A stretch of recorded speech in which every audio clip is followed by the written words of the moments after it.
Today is the download review again. This is the Saturday, and if you have not watched the Friday one, please do that. As this video is out right now, I have uploaded the Friday one the night before, so the Sunday one should come out tomorrow as you're watching this as it comes out. Also, there is the Download Festival vlog which I have uploaded, so give that a watch. It's a good laugh and, you know, some good clips of some bands and what have you.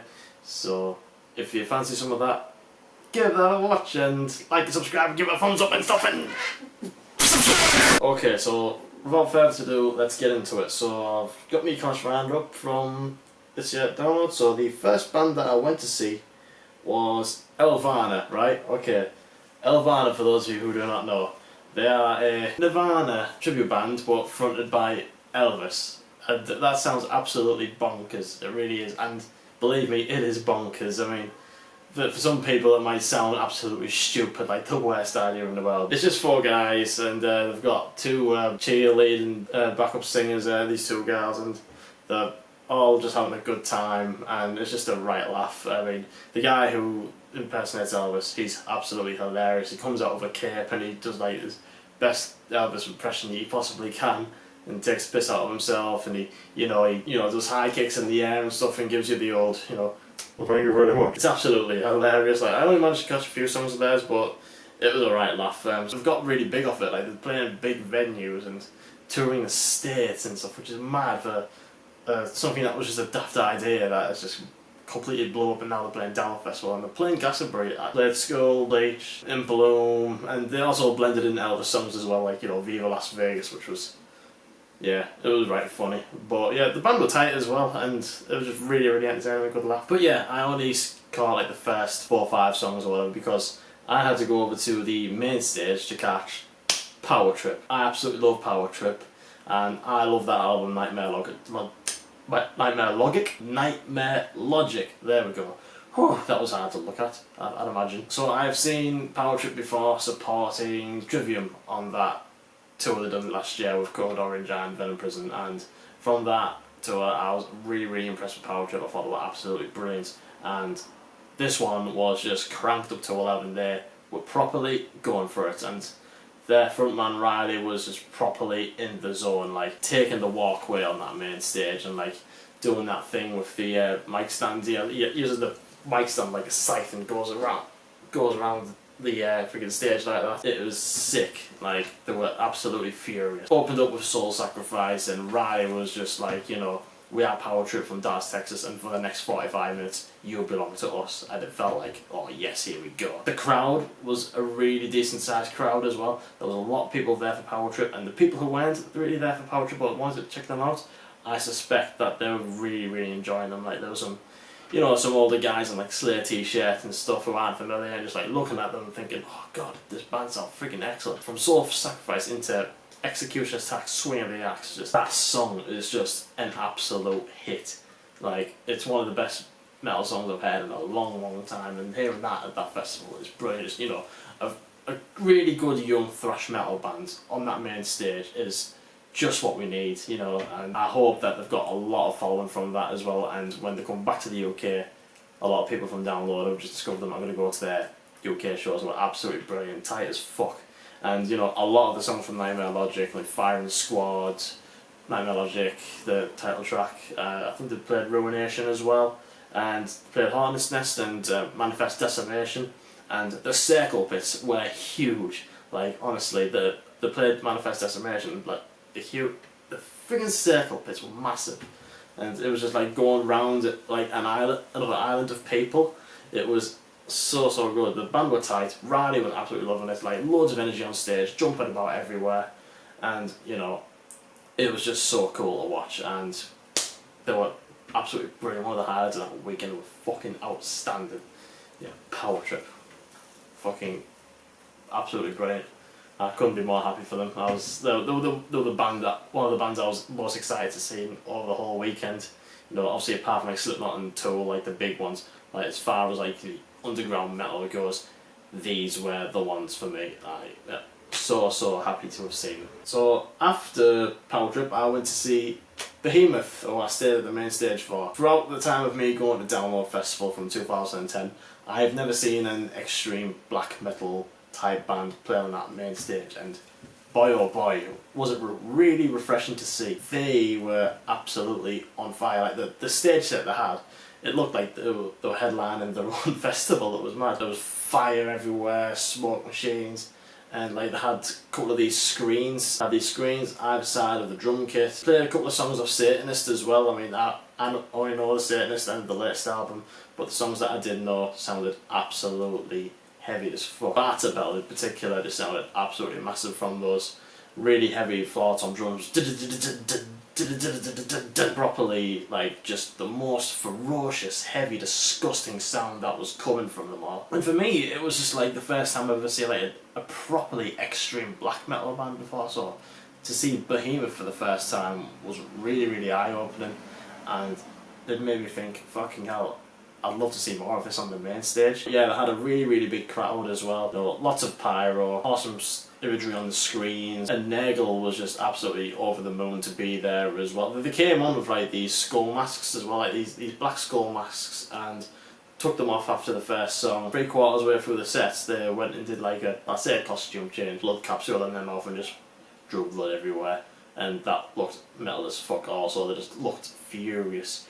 But Nagel was really, really grateful to be there. He was saying about extreme metal being as far as what they are now, and you know, it was really, really nice to see that. And yeah, Behemoth were brilliant, and it's good to see that sort of stuff on the main stage. I'd like to see more of that, so big ups Behemoth. So after Behemoth, it absolutely started shitting it down, so I went over to the Pepsi Max stage, well, it used to be called Pepsi Max stage, the Avalanche stage, which is the third stage. So I wasn't bothered about what was going to be on, but I was with my girlfriend and she wanted to watch this band called Rome, so we went to go check them out. And Rome, yeah, they were pretty good. I mean, I'm not massive on the whole pop punk thing, but you know, a bunch of young lads really, really into the set. Like, they were really grateful to be there.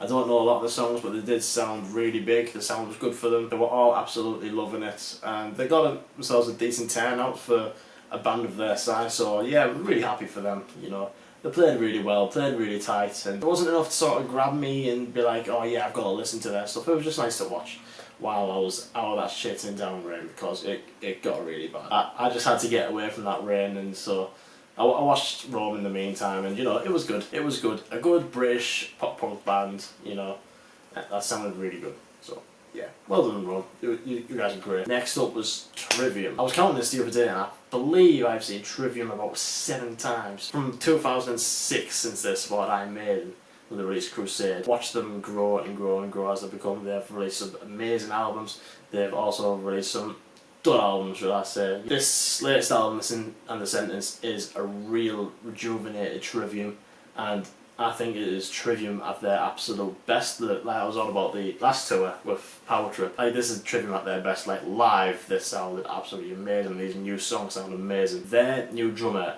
I know his first name is Alex, but I forgot his last name. I do apologise. But he is absolutely incredible. Like, he sounds just like he does on record, and he just does not miss a single beat. He is absolutely incredible. And the majority of the set was mainly from Sin and the Sentence stuff. Got a couple of stuff of Ascendancy. They did play Until the World Goes Cold, which everyone goes on about Silence in the Snow being a bit of a dud album, but I don't mind that album, and I think Until the World Goes Cold is a really, really solid song in the Trivium arsenal. I think it's really, really good. Again, with Trivium, like Behemoth, lots of pyro, smoke and fire, and fireworks as well, which is awesome to see. You get it all the time with Trivium. They're just absolutely tight as fuck.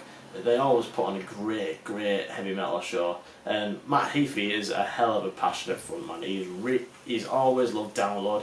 He's always loved the heritage of it, and like, you know, they go way back in history. In 2005, I believe it was, when they first played that main stage, and that being one of the best new band performances back then. He's always held Download close to his heart, and you could tell while he was there that he was absolutely loving life. And I cannot blame him for that. Trivium just sounded absolutely monstrous. In waves as well as a closer, all of the time, it just gets my blood pumping. It's an absolutely brilliant fucking... You know, everybody does the jump the fuck up as well, so everybody was down then, which was fucking awesome, man. I never get sick and tired of seeing Trivium all the time. I'm just used to them being brilliant. I've seen them 7 times, and yet again, absolutely stellar. So after Trivium was De Antwoord, and I just avoided them like the plague because they're a load of shite. But apparently they did really well that weekend. They had a big crowd. It also polarised some people. A lot of people seem to like them as well. So, but they're not for me. I went back to the Avalanche stage to watch the Wonder Years. The Wonder Years were absolutely cracking. Really good pop punk band. And like I say, I'm not really massively into pop punk, but there's something about Wonder Years where it's just like zero bullshit and like it's not whiny. It's like really good, straight from the heart pop punk, proper tugging on your shirt, yelling shit. They were really good. I mean, I know some songs off The Greatest Generation and a couple of Sister Cities. Yeah, they were really good. I was right at the front for it, and everybody in there was just absolutely screaming every last word. They had a hell of a turnout, and for me, I was just watching them thinking they could headline that stage because they've got flipping Simple Creatures headlining that night, and Simple Creatures are just a shit super group, shall I say. A hard-working band like Wonder Years really could have benefited from headlining that Avalanche stage. Shame, but yeah, they were really good, really passionate. I can't say too much about the Wonder Years because, you know, I've only heard a couple of songs and I wanted my girlfriend to go watch them. But yeah, they were really good. Like when I was talking about Rome earlier on, saying they didn't grab me enough to go back and listen to the stuff, but the Wonder Years really did. So I'm definitely going to be listening back to Greatest Generation and the other stuff at some point because yeah, they were really good. If that's what a pop punk band is making me want to do, then that's a good sign because I'm not really massively pop punk. So yeah, they were brilliant. Yeah, fair play to Wonder Years. Right, so headlining the Saturday were the absolute beasts. Fucking Slipknot. Holy fucking shit. Jesus Christ. God. Slipknot were fucking something else. I've seen Slipknot a good few times now. This is my 4th time seeing them, and this is, without a shadow of a doubt, the best time I've seen Slipknot play. They were fucking outstanding. To open up with People Equal Shit into Sick and into Get This is ridiculous amounts of heavy. I just felt like I was being hit in the face with blast beats and heaviness and Corey Taylor screaming his tits off. When they got into Get This, I properly lost my shit and started screaming every frigging word. Fucking hell, they were absolutely amazing. And they went into Unsainted after that, their new track, and their new stuff live sounds mega. It sounds absolutely brilliant. And everyone knew the words like really well. Like you can just tell that Unsainted is going to be in their setlist for a long time. It was absolutely brilliant. And same with All Out Life as well. Like everyone screaming, "We are not your kind, we are not your kind," all the way through. It was absolutely mind blowing. And the band were just the most ferocious I've ever seen. Like the songs that they were playing just felt like they were going twice the speed. Like when they played Custer, like usually when they go do the da da da da da da da da, it was like twice as fast. It was like da da da da da da da da. It was fucking fast as fuck. And I love screaming, cut you up, fuck me up all the time. God, you can tell how excited I am just talking about it. As per usual, Corey Taylor, an amazing frontman. He's got a hell of a voice. He was loving every second. But can we just talk about the fucking mask? I've got to get it out there. Like, as much as I love Slipknot set, I just wish Corey Taylor would get rid of that mask. I think his new mask is awful. Everybody else is fine. Everybody else's mask is great. The new mask is awesome. But Corey Taylor's is shit. And like, because he's got like a see-through prosthetic mask and he's got the makeup underneath, and as he's going on the set, the makeup is melting, so you're starting to see more of his natural face, his skin. And for some reason, it just looks like he's smiling all the time. Like, well, maybe he was, obviously, but like, I think it was something to do with like the shape of the mouth hole. It just made him look like he was smiling more. I was like, that's not good. Apart from when they played prosthetics, and prosthetics just sounded so eerie. And Corey Taylor came back out on the walkway, and he had like a bit like a scarf over the top of his mask, and he was just sort of like walking like as if he was a zombie. That looked cool. When he had the scarf up, it looked really cool and quite scary. And then when he took it off, it was like, yeah! But I digress. Fucking, the band were absolutely phenomenal. Like, I think the drummer is just properly getting into it now with Slipknot. Jay Weinberg, I think he's getting really into Slipknot now, and he can just play these songs a lot better than he has done before. Not that he played them shit, I just think he's a lot more solid now. And the new guy they've got on the percussions, he's playing really, really well as well. He looks like he's really part of the band, you know, he's getting up on them drums, he's standing up on them, screaming his tits off, like, with the microphone. And Sid, fucking hell, Sid was just absolutely all over the place. I love his mask I love his mask.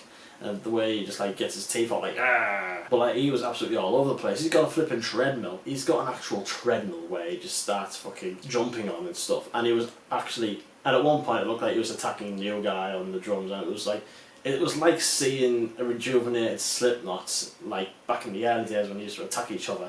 Obviously not to the extent as what they did before, like, you know, sniffing a jar of dead crow or whatever, puking all over each other. But it's like the old Slipknot in that sort of time where they just a lot more ferocious and just played faster and harder and heavier. But yeah, it was absolutely brilliant. But yeah, Slipknot playing them hits like Vermilion, Duality, Before I Forget, Surfacing, Spit It Out, just completely turned up to 11 on the ferocity side of things and the speed, and it was just like seeing Slipknot just with a lot more fire in their guts, and it was brilliant to see. A great stage setup, lots of fire, the sound was massive, and yeah, I just fucking love Slipknot. Everybody was well up for it as well. The jump the fuck up as well during Spit It Out was mega. It was absolutely mega. God, and like, I thought I was going to get injured at one point, it was that mad. Slipknot just absolutely knocked it out of the park. Definitely the best Slipknot performance I've ever seen. Thank you very much for watching this though. This is the Saturday review of Download. There is a Friday that is already on there. As you are watching this now as it is uploaded, Sunday will be out tomorrow. And yeah, really excited to get that one done. And the whole thing to be uploaded and stuff.